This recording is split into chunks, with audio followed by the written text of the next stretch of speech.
खरोखर हुशार कोण होता, हसन की त्याचे गाढव?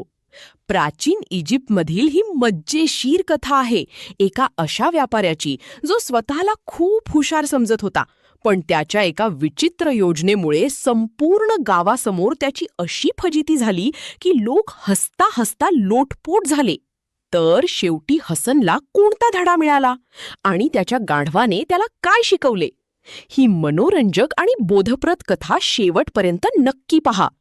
अशाच मजेशीर आणि प्रेरणादायी कथा पाहण्यासाठी @thestory echo मराठी चॅनलला सबस्क्राईब करा, व्हिडिओला लाईक करा आणि आपल्या मित्रमैत्रिणींसोबत शेअर करायला विसरू नका.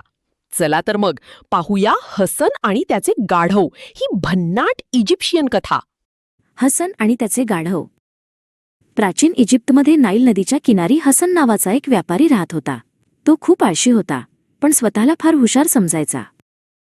त्याच्याकडे बद्र नावाचे एक गाढव होते.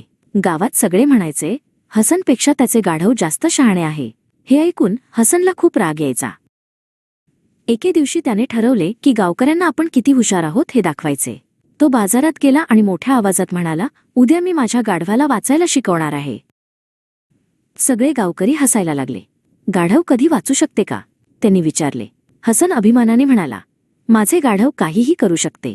दुसऱ्या दिवशी गावातील लोक त्याच्या घराबाहेर जमले. हसनने एक मोठे पुस्तक आणले आणि ते गाढवासमोर ठेवले. गाढवाने पुस्तकाकडे पाहिले, मग पान उलटले. लोक आश्चर्यचकित झाले.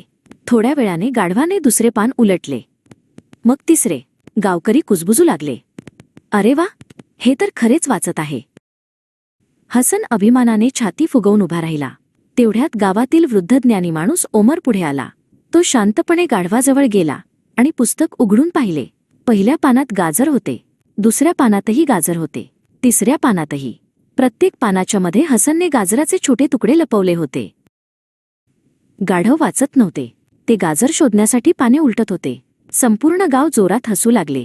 हसनची फजिती झाली, पण त्याने हार मानली नाही. काही दिवसांनी तो पुन्हा बाजारात आला. यावेळी तो म्हणाला, मी माझ्या गाढवाला गणित शिकवले आहे. पुन्हा लोक जमले. हसनने विचारले, 2 आणि 2 किती?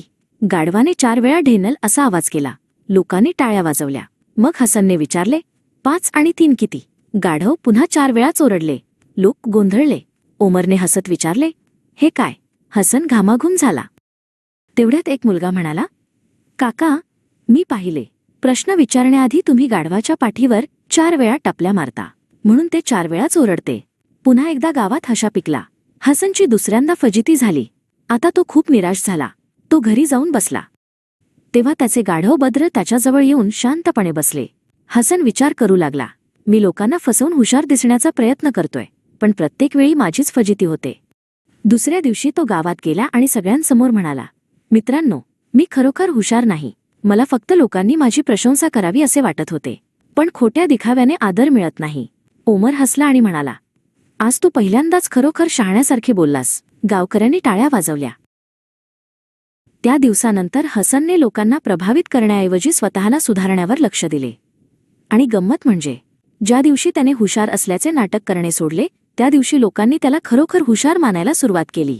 शिकवण: हुशार दिसण्यापेक्षा खरोखर शिकणे महत्त्वाचे असते. दिखावा काही काळ टिकतो, पण सत्य कायम टिकते. दिखावा तात्पुरता असतो, खरे ज्ञान कायम आदर मिळवते.